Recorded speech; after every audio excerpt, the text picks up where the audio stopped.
It's my great honor to invite Veronica Yap, a triple certified lymphedema therapist. She's been practicing lymphedema therapy for 26 years. She's our mentor, she's our trainer for lymphedema therapy, and she's a specialist in compression garments, prescriptions, burns, and scar management. Wait, master, next page. Very long, I told you. So Ms. Yap is a type of primary chronic swelling called type 2 Derkham's disease, and she was diagnosed by Prof. Karen Herbst in 2016. As an advocate, she will share her journey with her patients, her motivation for offering her services to the community. Her focus is also on improving the quality of lives of patients and help prevent secondary lymphedema from developing from patients' cancer treatment. So Ms. Yap has a very short time, you have only a few minutes. I will wave timing to her, and she will be here to propose some action plans towards her goals on prevention and raising awareness on lymphedema. Let's give her a clap. Yay, our reason why we are here. Here we go. Okay, one of the most difficult issues for lymphedema is that once it's established, it's not curable. That's a real problem. So there are no end days of bandaging, garments, and self-massage. And out of the two general lymphedema group, primary and secondary, the secondary group has a very good chance of maintaining their quality of life. So managing their risk from developing lymphedema, if they knew that after their cancer surgery, we know it's preventable, why are we not focusing on this angle? In my practice, 80% of my patients are secondary. Only 10% are primary, the other 10 are from other chronic diseases. So this can eliminate a lot of patients queuing up at the door. As you know, my door is very long queue. and save their quality of life. Oh my God, why? So I want to talk about my proposal to put this into action at the end of this. Okay, let's talk about demographics. Yeah. Oh, sorry. Hey, you're gonna click on your own, right? I clicked already. Okay. Okay, the demographics of this support group. Okay, members are made of primary, secondary, lymphedema, and other chronic swelling conditions. Okay, 17 primary lymphedema, 45 secondary lymphedema in our group of 62. There are over 70 people, but then the rest are fringe benefits. So the survey on their quality of life was done to find out what is their trigger on the 15th of January. So most of the, out of the whole group, 29 responded. So out of the 29, 11 said that it started after their cancer. So it's the highest number. That's right after surgery. Right. So 7 out of 29 at radiation, 3 at chemo, 3 at stress, and then 2 after cellulitis, 2 said that it's from weight gain, and then 1 from flight. Actually, that's not the only one. I've heard from others, but that's why I don't let you get away from garments. So now, I did another quality of life survey earlier than that. I wanted to find out more about quality of life. So I want to know why, what's the issue, what's the reasons. So basically, 32 responded. Out of the 32, the demographics, 13 are breast related, the highest number. Primary, 8, pelvic, 7, secondaries, 2. 2 of the submissions were blank, so I had to omit that, so our numbers are 30. So, the next slide. And I wanted to find out how long does one suffer from lymphedema. Oh my God, I saw this. Oops. Did I skip one slide? No, that's not it. Okay, yeah, sorry. Type of lymphedema they are having. So most of them, because breast, obviously, 10. So legs, a lot of legs, 1 chest, hips, neck, arm, 1 chest, 1 arm, 1 leg, ayo, wounding. Then pelvic, even, yeah, groin swelling, even, right? So, very sadly, next one, how long have they been having lymphedema?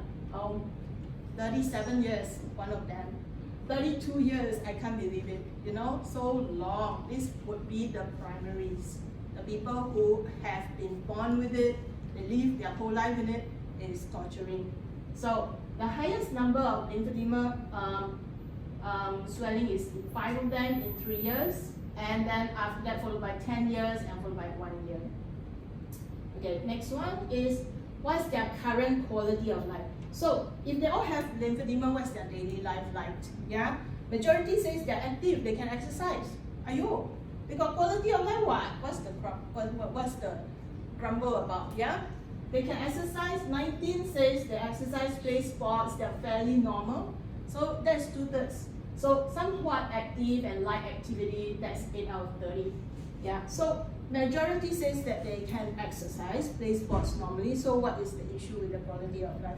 Is it because they have to work very hard at maintaining their swelling? Is that the reason?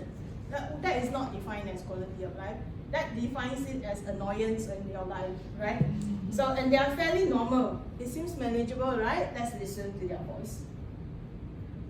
So, respondent number 23 says, if there's no early intervention or management of lymphedema, it will only get worse. And since lymphedema is a chronic disease, one will not recover from it. So it's like a death sentence. You know, everyone is like, is dreaded. It's more dreaded than cancer, some says. Yeah, so 19 out of 30 felt that it's because the healthcare professional lacked knowledge. We're not blaming, but we are also saying that the healthcare professional is at the point of contact for the patient to know and find out about lymphedema. At that point of contact is a very important point of contact. So they are obviously having a fairly normal life, but because of the maintenance of their lymphedema, to have to wear a garment, to self-massage, to self-bandage all the time, every day, it wears them out mentally and physically. Agree? The fear of this dreaded lymphedema getting worse and needing more attention and getting infection is a nightmare. Agree? So this is really what is bothering the patient.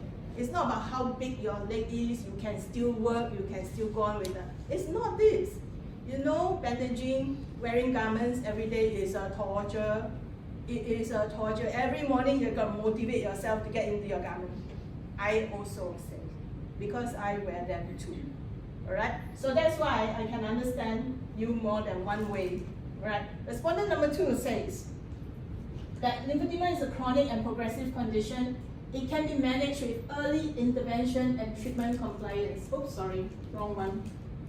So, and I do not wish, I do wish the healthcare system would be more adept in recognizing, diagnosing, treating lymphedema. My condition might not have progressed to its current stage if I was monitored more closely, treated earlier, educated on what to look for. Right? So basically, we all know that it is not the size of the lymphedema that is annoying to patient. It is the amount of work to look after it when lymphedema is developed, and to stop it from getting worse and hoping that it will reduce and hoping to get into normal clothes and shoes. You know, the constant fear of not knowing enough about this, the internet giving them some really gory photos. When you Google the word lymphedema, it's not very helpful, right? So, the respondent number 12 said, being able to manage the swelling and having a lymphedema therapist to consult with is so important.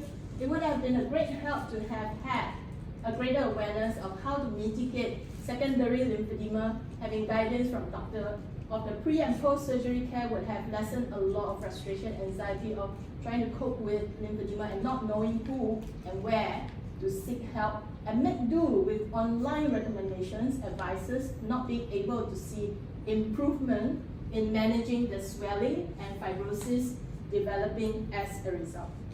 After surviving cancer and all the treatment, everyone is expecting life to be back to normal again. But then, for some, it's not possible.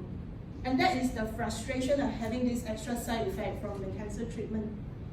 If they knew about this, they can prepare for it and prevent it with steps and a care plan.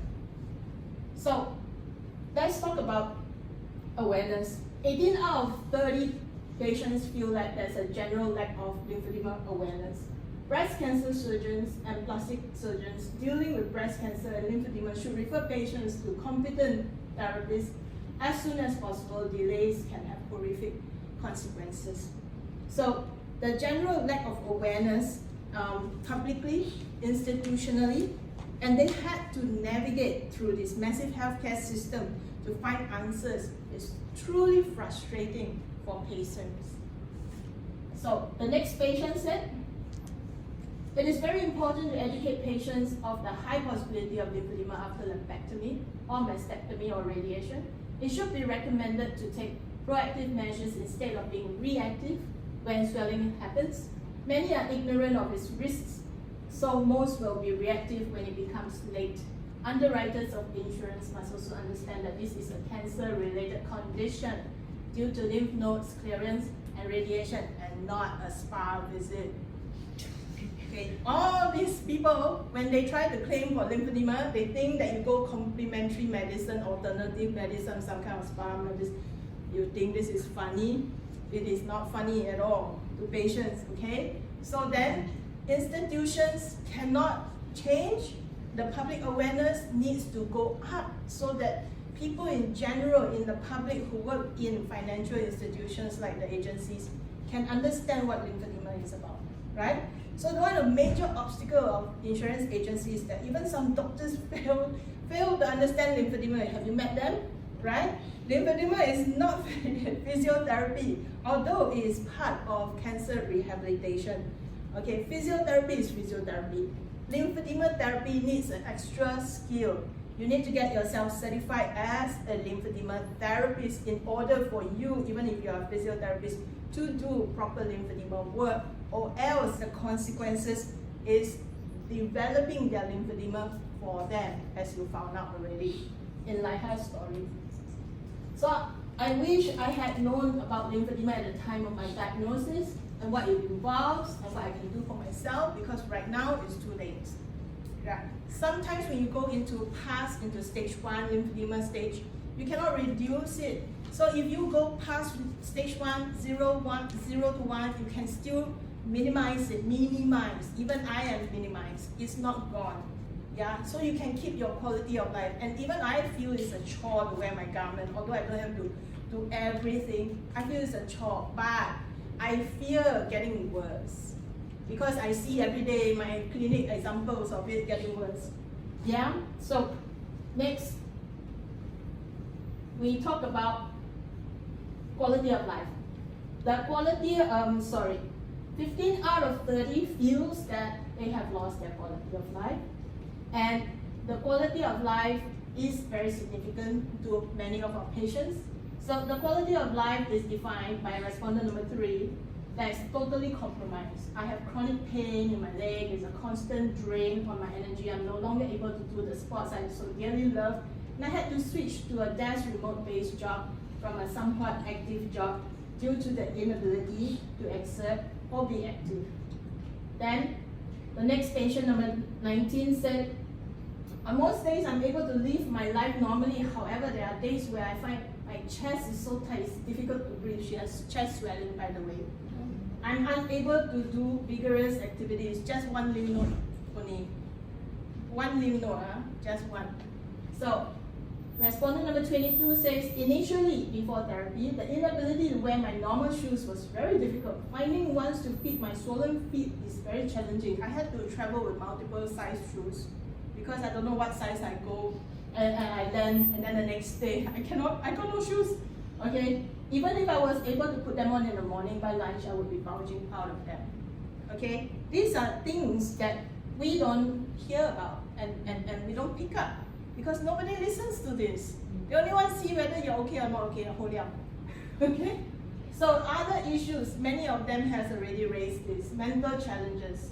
It's mentally challenging, even for me to stand here, to face all of you. I constantly think about, oh my God, I'm swollen, people can see I'm lopsided and so weird looking, you know. So it is a constant mental challenge to be even seen.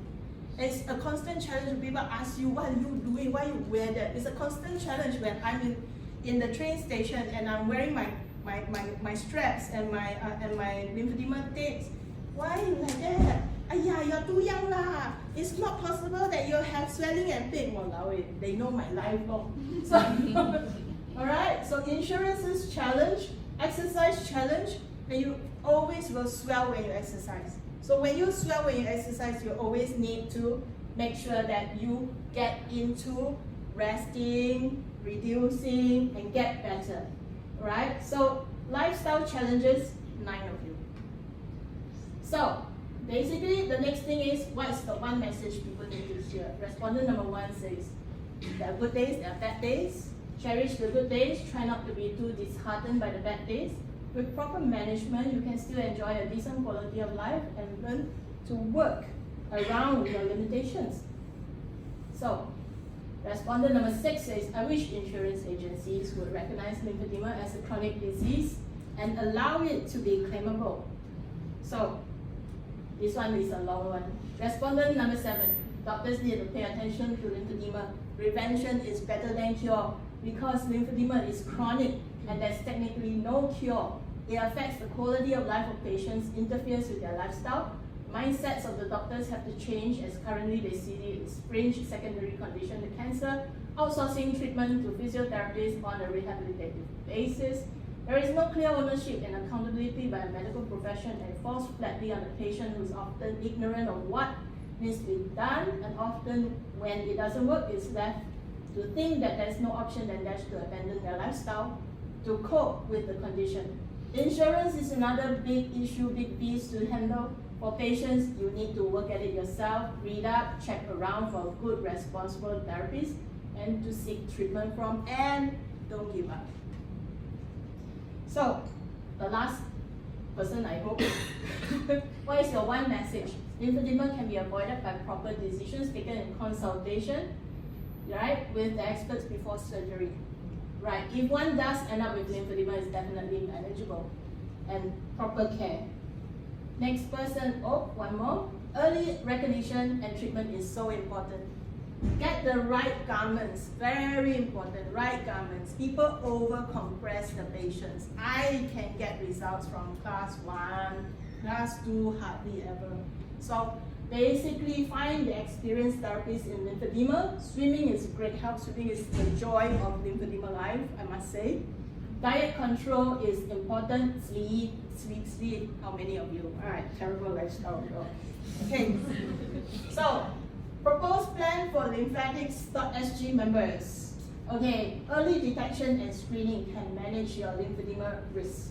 Let us inform everyone of their risks by making it visible to them at the surgeon's office, at the oncologist's office, at the radiologist's office, and for everyone who sees this to be aware that if 100 persons sees this in the office, it will multiply. Little drops makes an ocean.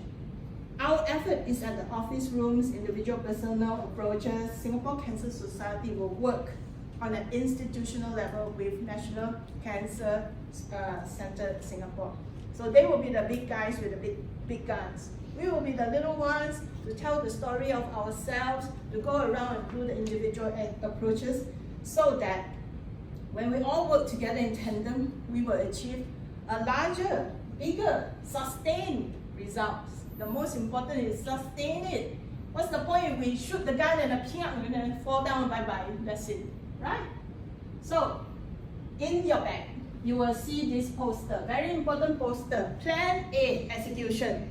This is where all of you will go to your doctor's office, and plant the bomb. Okay, so basically, step 1, visit your oncologist as planned. Do not move your appointment forward just because I have something for you, I have something. No. Yeah, calm down. And ask for permission nicely. You know, can I display this at your waiting area? Okay. Step 3, hope patient will take the scan, the handphone come out and scan, because they have to wait, they can entertain themselves with our videos. Okay. Now, we have a YouTube channel that is set up by Blessed, our dear Blessed, who's not here, and it will show you the measuring forms and the registration forms. So you will have this landing site, Then we will take these measuring forms, comes with a YouTube instructional video. Sorry, it's very badly done because I did it. I changed clothes so many times, so everybody knows it's cut and paste. So, and it will tell you step by step how to do self-measure. Step 1, you can measure yourself to find out if you're getting bigger or not. You have data, then you can go to your doctors. I have proof. I have evidence. I think I'm bigger. I think I'm smaller. I think it's very hard for anyone to take you seriously if you think. They need data, they need information. So we have one for the legs too. Alright, it also comes with the instructional video. Just scan the QR code. Alright, and then we have plan B. Make ourselves visible on social media. Educate the public with all these beautiful posts. Do you know this? Do you know that? How do you take care of your lymphedema? This is all constructed by Blessed and posted by Lugan, our social media expert. And make sure that they follow us on Instagram, and you will see right here in this corner, this is the directory of lymphedema therapists in Singapore. Okay? Now, plan C, make ourselves visible on public media. We are going on radio, girls. Yeah. So our own Sarah has been selected to talk to this DJ, beautiful DJ, Cai Lilian, Love972. Is a Chinese radio station, and she will share about her secondary lymphedema patient experience and let others know that they can prevent lymphedema. So this is the message. We want the public to know, hey, you got cancer, okay, there's this risk of lymphedema. How long is this risk? Maybe your lifetime. But you can prevent it. You can stop it from happening. You can keep your quality of life. How amazing is that? So on Tuesday night, 7th of March, 9 o'clock to 9:25 is a show on Love972 with Cai Lilian, DJ Cai Lilian. Alright, tune in. And that's not all. We have some more plans. We have many plans when it comes to Veron. So, lymphedema therapists training in Singapore. We need therapists, yes. We need more therapists, yes. These 13 therapists have kindly allowed me to publish their name on our Facebook, on our Instagram, but it's not enough. Is it? It's not enough. So basically, we need to recruit more. And how about recruiting oncology care nurses? How about them? So basically, when I was teaching in China in 2018, all of the 30 participants that I was teaching were head of oncology nursing. And they were tasked by their bosses to train and set up lymphedema service right there in their oncology clinic under the supervision of the oncosurgeons. I thought they were very forward-thinking. It's very perfect follow-up for the patient to prevent lymphedema and offer lymphedema care service as a very holistic care program for cancer rehabilitation. Our system currently sends patients to physiotherapists where the patient's supervision is not well monitored. The patients either sometimes don't attend the sessions or they don't understand what is it for, and then physio sometimes cannot elicit full compliance from the patients because they tell me that they go and see the physios, they only just measure. Yeah. So basically, we are happy to announce that we have secured a teacher from Lymphedema Training Academy UK, which is to deliver the latest fluoroscopy guided MLD technique. Yeah. And on 24th of June, 3rd of July, it will be hosted by my friend Pro Rehab, which is at 68 South Bridge Road. Stay tuned for more updates. So this is a hybrid learning class, which means that it's in person 5 days, most of the time online. Thank you to our sponsors for giving us enough money to fund this program, and especially to Serene, who had to go because she got ill, and everyone else, even Dr. Ben donated a big amount. Wow. We need to get the rest of the doctors to donate. They got money, they got budgets. Yeah. So this is our accounts. We have collected 6,314. This is from 40 registration, and then we have to spend up to 4,387.67. We still have 1,900 left for all our printings and our materials that we can still spin off for 1 year.